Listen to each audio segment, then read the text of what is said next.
Hi! Today we have this very special book called Snowflake Bentley, and you can tell from the picture gives us a lot of information. This guy, you can see his camera. This is a very, very old camera. Camera these days don't look like this. So you can tell that this story probably took place a long time ago. And we know, because he's photographing snowflakes, that it happened in a very cold place, a place that snows a lot, much like the place where you live.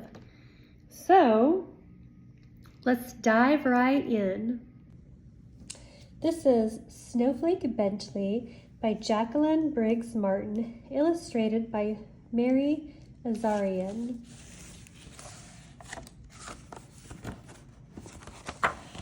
Here we are with this very pretty picture of this guy looking outside the snow, all cozy up in a little blanket with his cat. Snowflake Bentley.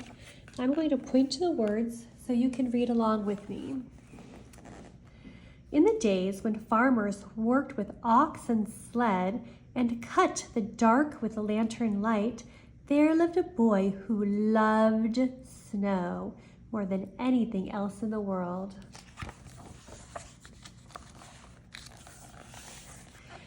Willie Bentley's happiest days were snowstorm days.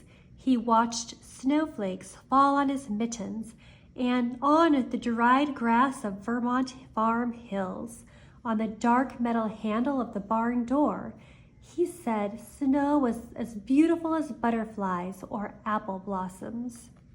I'm going to read a little bit over here. This is actually a true story about Wilson Bentley.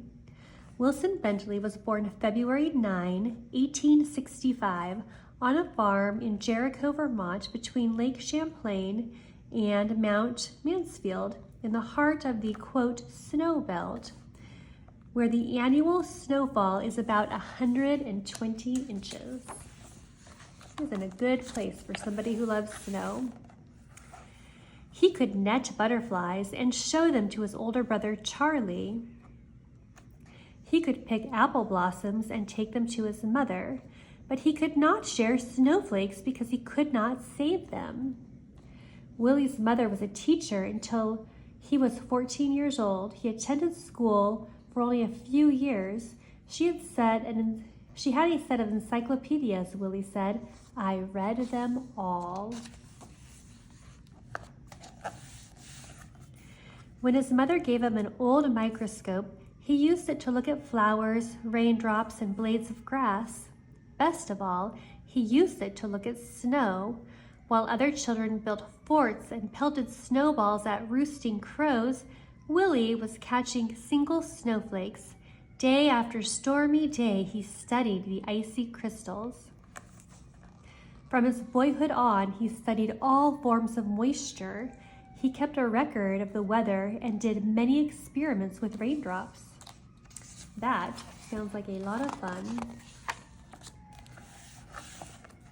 Their intricate patterns were even more beautiful than he had imagined. He expected to find whole flakes that were the same, that were copies of each other, but he never did. Willie decided he must find a new way to save snowflakes so others could see their wonderful designs. For 3 winters, he tried drawing snow crystals. They always melted before he could finish. Oh, look at that. He learned that most crystals had 6 branches, though a few had 3. For each snowflake had 6 branches were alike. I found that snowflakes were masterpieces of design, he said. No one design was ever repeated. When a snowflake melted, just that much beauty was gone without leaving behind any record. Starting at age 15, he drew 100 snow crystals each winter for 3 winters.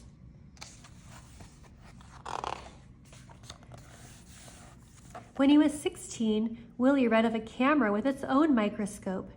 If I had a camera, I could photograph snowflakes, he told his mother. Willie's mother knew he would not be happy until he could share what he had seen. Fussing with snow is just foolishness, his father said.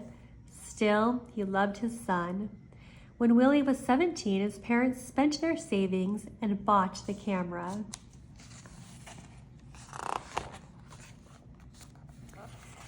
It was taller than a newborn calf and cost as much as his father's herd of 10 cows. Willie was sure it was the best of all cameras. The camera made images on large glass negatives. Its microscope could magnify a tiny crystal from 64 to 3,600 times its actual size.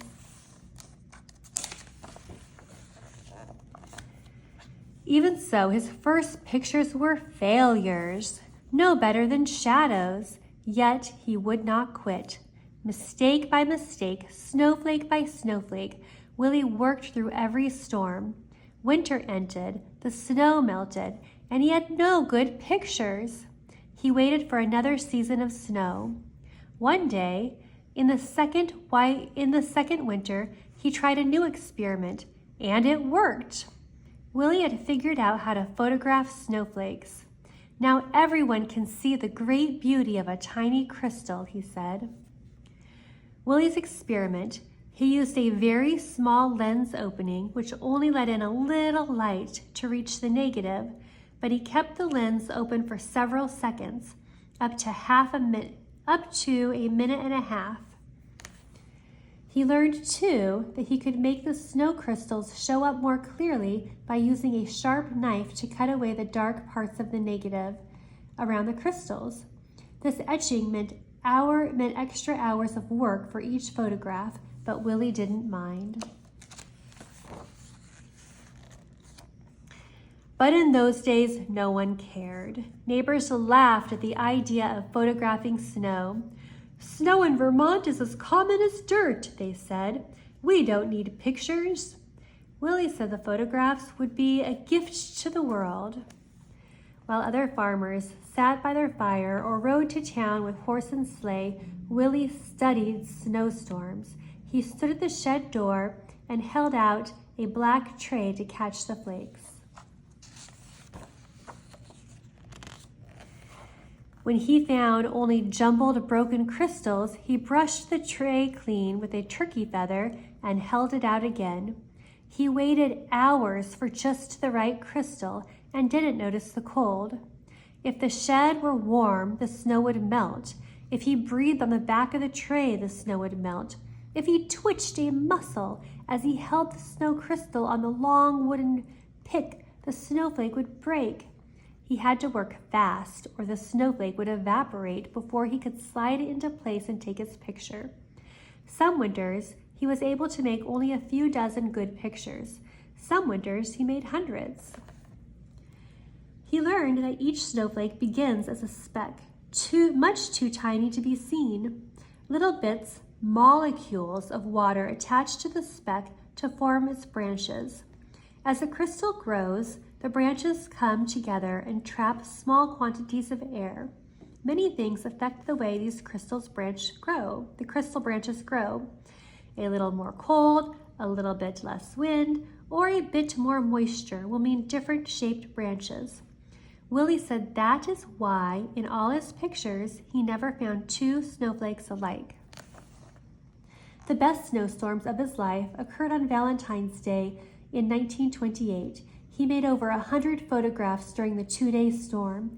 He called the storm the gift from King Winter. Willie so loved the beauty of nature, he took pictures in all seasons. In the summer, his nieces and nephews rubbed coat hangers with sticky pitch from spruce trees. Then Willie would use them to pick up spider webs, jeweled with water drops, and take their pictures. On nightfalls, he would gently tie a grasshopper to a flower so he could find it in the morning and photograph the dew-covered insect. Willie's nieces and nephews lived in one side of the farmhouse that Willie shared with his brother Charlie. Willie often played the piano as they sang and shared stories and games with them.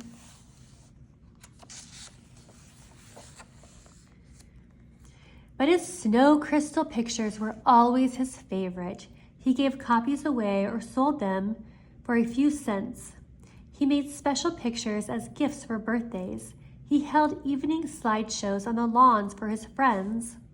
Children and adults sat on the grass and watched while Willie projected the slides onto a sheet hung over a clothesline. Many colleges and universities bought lantern slide copies of his photographs and added to their collections each year. Artists and designers use photographs to inspire their own work.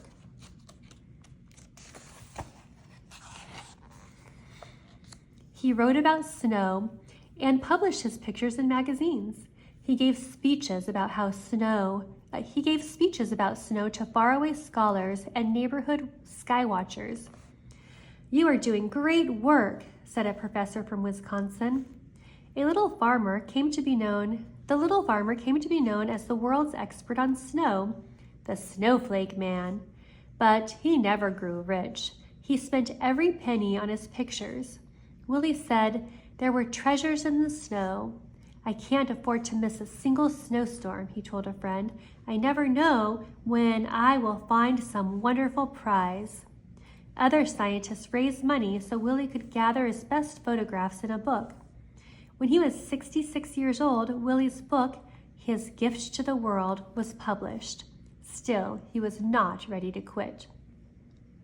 Even today, those who want to learn about snow crystals begin with Wilson Bentley's book, Snow Crystals.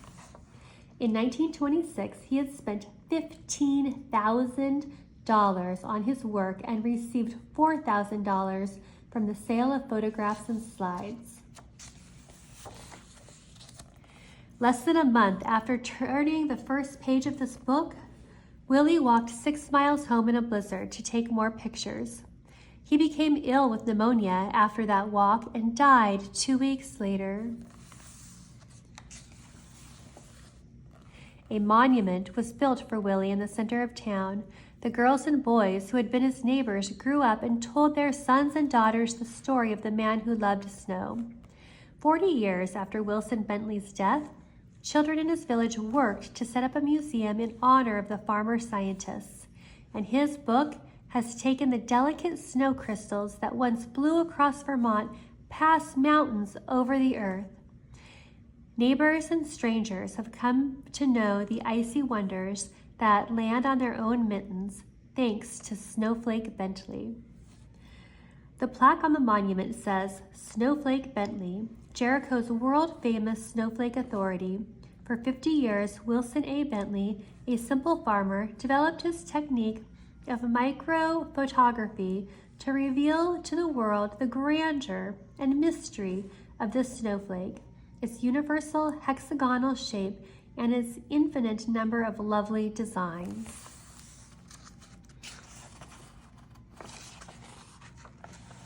And here is Wilson Bentley. And here are some images of his first photographs.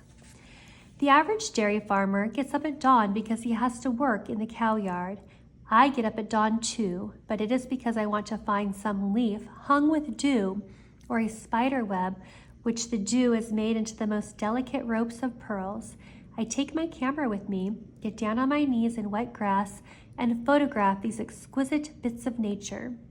I do this because I can show these lovely things to people who never would have seen them without my help. They will get their daily quart of milk all right. Other farmers will attend to that. But I think I'm giving them something which is just as important.